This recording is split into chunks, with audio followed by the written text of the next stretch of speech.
Time ever for all of our fans watching in the US on HDNet Fights. Hope you're enjoying seeing Buakaw for the first time in K1 Max, especially a big hello to James Frederick William Rowe watching on HDNet in Brooklyn, New York. James Rowe, hope you're enjoying all the action. Buakaw. Who the hell is James Rowe? One of the many HDNet Fight fans in Brooklyn, New York. Buakaw, who possesses some of the hardest leg kicks and rib kicks in the world. His boxing has come along in leaps and bounds. In 2006 when he won the Grand Prix, his boxing was what did the damage, to everyone's surprise. Oh, the big kibosh! The big kibosh! Dida catches him with a left hook. Could we see another upset? This would be a huge upset, Mike. This would be a huge upset, okay? The other upset was a huge upset. This would be a gargantuous upset. This would be a career-ending upset for Buakaw. He could not recover if he gets knocked out here. It would be embarrassing, and he's going to get knocked out. Dida all over him like a fat kid on a cupcake here in the first round. Buakaw has been dropped once. Uppercut went so high it hit a cloud. Big right hand again from Dida. Buakaw being absolutely smacked here. And we're not even halfway through the first round. Left hand, right, here comes Dida. Buakaw doing the chicken dance. I am speechless. I don't want to say Buakaw's anything. going to go down. Buakaw is right for the picking. Dida is just going to smash him to the canvas. Uppercut, left hand. Buakaw has taken more punishment than a bondage parlor. How is he still standing? I have no idea. Dida could shock the world. Overhand right. Buakaw, why are his hands so low? I am completely speechless. I don't know if he's regained his consciousness, if he's in this fight, if he's just He's on not all there. autopilot. He is not all there, Mike Hogan. He's playing possum. I don't know what's going on.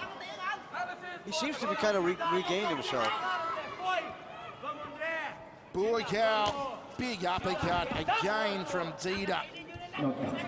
Almost took out the ring lights. Buakaw still looking a little glassy in the eyes. Eyes look glassy, but I don't think he's as woozy as he was. So This is what I said earlier on, that Dida could pull off an upset if he was to catch Buakaw cold in the first round.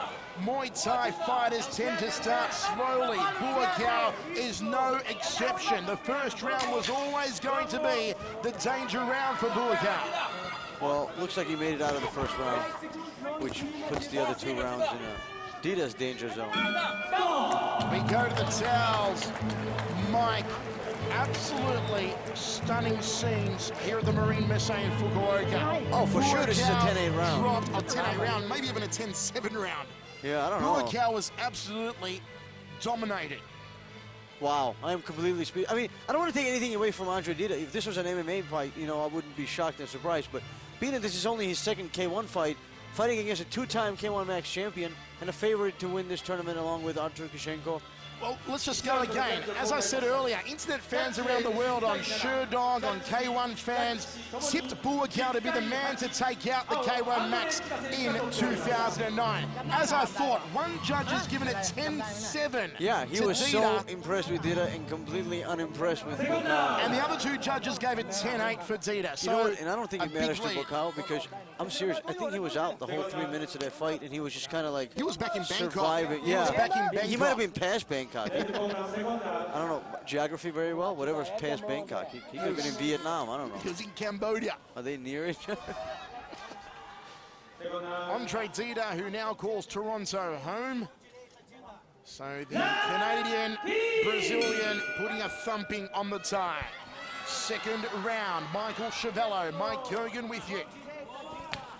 And Buakaw launches the rear leg round kick. Goes to the body. He's got to keep the hands up, though. Well, he is keeping the hands up. Yeah, I think he's recovered by now. Now, what Dida has to be careful of is not to let Buakaw find his rhythm. Thai fighters are all about finding rhythm. If Buakaw gets on song here, he'll start to chop away at Dida's legs. Yeah, Buakaw is starting to get on song here.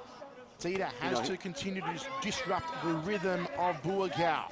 I think after taking a few kicks and punches, Dida might have said, wow, you know, I had my chance in the first round and I didn't take advantage of it. Step up knee from Buakaw, trying to force him back into the corner, puts him against the ropes, launches an uppercut off the right hand, and another step up knee to the rib cage. This is more like it from Buakaw. You don't want to tussle with him in the Muay Thai You clinch. definitely don't want to tight clinch with Buakaw. Buakaw is going to dump you 10 times out of 10. Again, step up knee from Buakaw. That's that big right hand. Look how low he's carrying his left hand though, Buakaw. It's dangerous still. Dida could find the way through with a right hand like that. It didn't seem to do the same amount of damage. Big leg kick from Buakaw, showing no respect to the lead thigh of the Brazilian. Uppercut from Dida. Buakaw caught him on the cheek, then the meet and greet knee. This is Buakaw powering on. Buakaw on the front foot, he's got his confidence back. Right hand backs up the Brazilian.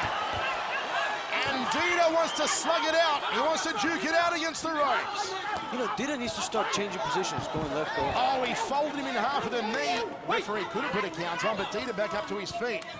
Buakaw's round so far, no counter shot. That knee is working a treat, just damaging the liver section and the upper right rib cage. Oh, Dida is feeling it. Yeah, Dida is feeling it. Buakaw is slowly, you know, obviously taking over this fight, but he's also taking the fight out of Dida. You know, Dida is almost like, you know, I had my heydays in the first round and it didn't work out, and now I'm done. Step up knee from Buakaw, and again working that liver. Very smart strategy here from Buakaw. He knows that one good liver shot will cause the whole body to shut down. Yeah, that's what he's looking for here. Buakaw is definitely looking to end this fight. And really, Andre Dida should be working angles and guarding against that left knee, because that left knee from Buakaw in close has become as predictable as a Tara Reid nipple slip. They both fall to the canvas, final seconds of the second round. Yeah, Dida, first of all, looks tired. That's number one. He looks very tired. You can tell he's tired and slow. Buakaw's round him. Buakaw's round for sure. You know, Dida really needs to employ a strategy of just being active. If he was just active and coming forward and defending and throwing a few punches here and there, he's 2 points ahead in 3 points and 1 judges. So, you know, Buakaw needs a knockdown and a really dominating round to try to even it out. If Buakaw won this round 10-9 and he can win the final round 10-9, he would have drawn the fight, moving it to an extension. But there's a 10-7. If he, okay, it's one of the judges is 10-7. 10-9, 10-9, 10-9. All 3 judges as we fought for Buakaw in the second round. You're right, Mike. There was one 10-7 round. So let's do the math once again. If Buakaw gets a 10-9 round in the final round, then on 2 judges' scorecards, it will be tied, which will move it into an extension round. Right. If he gets a knockdown in this final round, a 10-8, then the fight is over. Right. Exactly. So a knockdown for Buakaw wins it. But the extension round is not in Dida's favor, because Dida looks visibly tired and also kind of visibly, not necessarily frustrated, but more like despair. It's almost like, you know, he had his... You know, maybe he heard your strategy and, you know, kind of like figured, well, I didn't kill him in the first round, so now I'm finished. And instructions in the corner of Andre Dida from another Muay Thai great, Cosmo Alexander. Ooh, a high left round kick from Buakaw. Then goes to that liver again off the lead leg. Buakaw on the front foot, going to the body once more. Dida thrusts the jab. Buakaw not giving him any favours. Dida tried to loop a nice high knee on the clinch. Just couldn't muster the power behind it, though, to phase Buakaw. Just the word clinch is not a good idea with Buakaw. Clinch equals suicide against Buakaw Pulpramuk. Nice evasion from Buakaw. Chases him, hunts down the legs, forces the knee, ties him up, knee to the midsection. Puts him through the ropes in the neutral corner. And now Buakaw is turning up the aggressor meter. He throws off the armband. Did you see that? He threw off the armband. This is Buakaw relentlessly hunting after Andre Dida in the final round. Yeah, I think he wants to finish in this round. I don't think he wants to go to the extension round, although he looks like he's plenty in shape for it. Dida's got to get off the ropes here. And he does. Moves back to center ring. He's going to put himself in the neutral corner. Buakaw turns him around and Dida gets out of dodge. I mean, not to take away anything from Buakaw and his aggression, but it seems like Dida's not really wanting to fight anymore. Dida has felt the power of Buakaw, and now, Mike, he is just trying to preserve himself and run out the round. Yeah, I mean, it really just looks like trying to run down the clock. That's all he's doing here. Flips him with the left hand, but it had less weight behind it than Misha Barton. Not going to affect Buakaw with that one. Buakaw skips forward. It is all one-way traffic to the tie. After a dreadful first round, Buakaw has gotten his groove back. Nice right hand, clips him on the jaw, looking for another takedown and a high knee.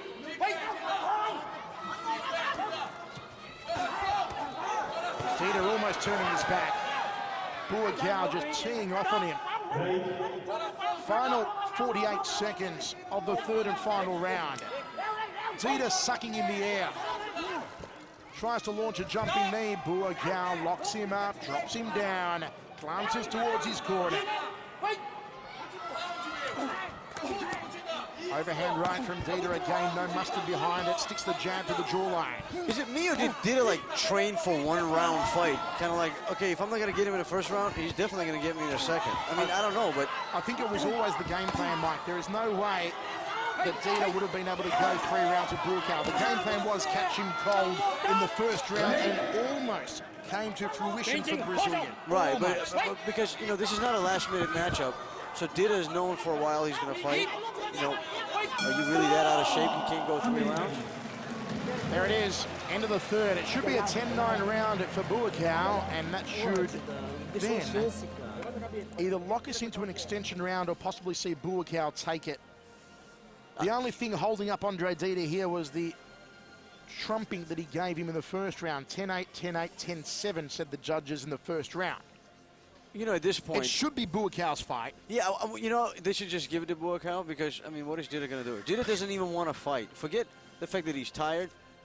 I think Buakaw took the fighting spirit out of him. I don't want to say, like, permanently, but at least for this fight.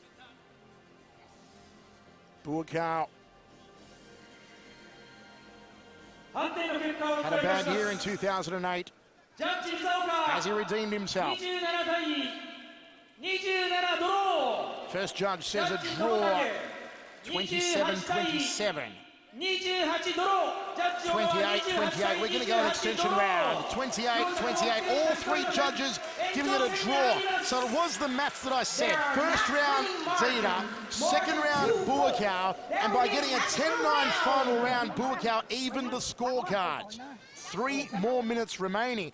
Now, what Dida has to do here, Mike, is employ the same mindset he did in the first round and say to himself, well, I've only got 1 round to fight now. I've got to go hell for leather. I've got to really throw caution to the wind and go and throw down hard on Buakaw. Well, what Dida needs to do is dig deep inside and say, you know, am I here to fight? Do I want to fight? Am I going to give this guy hell for the next 3 minutes, or am I just going to fold?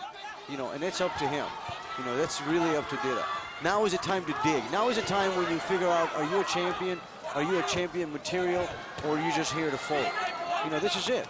And you can see the aggression on Buakaw's face now, grunting as he throws to the body and again dumps Dida in the neutral corner. A little sneaky knee on the way down. Muay Thai technique from Buakaw. Cracks the round kick into the rib cage. I think Dida wanted to take him down. He wanted to go for a double leg. On the Badahari. For the meet and greet, trying to pull the head down into the knee from Buakaw. Looking to wrench the neck. Muay Thai style takedown. All locked up, nowhere to go. Tell you what, if that was a Muay Thai fight, Buakaw would have been unloading the elbows to the head of Andre Dida. Yeah, Dida is finished. He doesn't want to fight. Dida is just trying for a Hail Mary shot. No, he just tried for a body lock takedown. I think Dida's so tired he thinks it's dynamite. Made in the midsection from Buakaw. The continual body work from Buakaw has so fatigued and broken down not only Dida physically, but mentally and emotionally. But you know what? If Buakaw really wants to send a message here, he needs to stop all this clinching and let's see a little knockdown of your zone.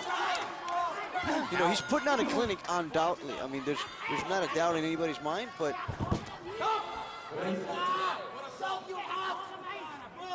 Buakaw again just setting Dida down in the corner. 1 minute 15 remains in this extension round. Buakaw digs to the midsection, high left round kick, working upstairs and down. High left round kick again. He loves kicking off that lead leg, this Buakaw. Favours it more, interestingly enough, than the rear leg. Cracks away to the rib cage and throws a very fatigued Dida to the canvas once again. Under a minute remaining. It is all one-way traffic. It points the way of Bangkok. Dida ties him up. Double underhooks won't work for him under max rules. Referee's going to yellow card him here for excessive clinching. Dida is a spent force. He almost shocked the world in the first round. You know, the thing is, when you start to get tired, it's like you want to do things, but you can't because you're just tired. You know, and that's what's going on with Dida. You know, he's just tired. I mean, he caught his leg and he could have come in with the overhand right, but he just doesn't have the energy for it. Left round kick from Buakaw. He's had more kick than a chorus line, has the Thai legend. Double forearm guard from Dida. Gets back to centering. He tries one big overhand right. Ladies and gentlemen, Buakaw Pramak will go through to the final 8 on July 13 at the Budokan. He got caught napping in the first round. A very aggressive Andre Dida had the right game plan for the first 3 minutes. He almost caused a major upset that would have had serious ramifications for Buakaw. It may very well have ended Buakaw's K1 Max career if he was knocked out here in the first round by Dida. Buakaw's experience and his massive heart brought him through. He survived the knockdown. He powered back in the second round, the third, and the extension, and he'll now take a decision. First judge, 10-9 to Buakaw. It'll be across the board. 10-8 says the second judge, and 10-8 says the third judge. Buakaw joins Petrosian, Kishenko, Yamamoto, and a rampaging Albert Kraus in the final 8 at the Budokan on July 13. And Mike, you know what I like so far here tonight? Not only have all of these fights been blockbusters, they've all been edge of the seat action, but the aggression from each of the winners here tonight has been off the chart. I've never seen the likes of Kraus, Yamamoto, Kishenko, and Buakaw come out with this much aggression. Well, in a single match. I've seen aggression in tournaments, but in a single match, that was just aggression we've seen tonight. Well, you know what? I don't know if that's just good matchmaking or they're all just angry, but you know, you got to look at Artur Kishenko, who's not an aggressive fighter from the start, right? He just kind of starts to slowly get his aggression and kind of pick up momentum. He comes out, Lima doesn't want to shake his hand, kind of pushes his hand out of the way, almost insults him in the middle of the ring. Kishenko goes off the charge and beats the crap out of Lima. Albert Kraus, aggression personified. We know aggression's been building in him since he found out he's fighting a girl. And then here with Buakaw, and then, of course, after a slow Buakaw start, knocked out. Very aggressive.